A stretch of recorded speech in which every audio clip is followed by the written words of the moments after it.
Sejumlah media asing terkesima saat pemerintah Indonesia menyepakati pembelian 48 unit jet tempur generasi kelima milik Turkiye.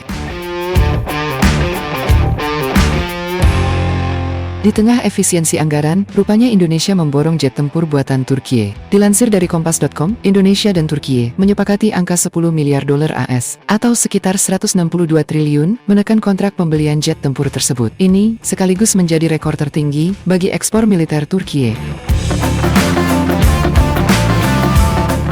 Pengiriman jet dilakukan secara bertahap selama 10 tahun ke depan. 48 jet tempur generasi baru itu adalah Kaan, kata Presiden Recep Tayyip Erdogan melalui akun X-nya pada Rabu.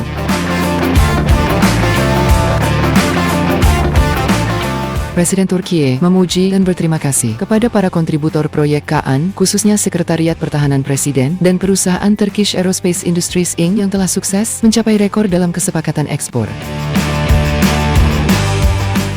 Meski begitu, teranyar, sumber daya lokal dari Indonesia juga akan dikerahkan selama produksi Kaan, ungkap Presiden Erdogan.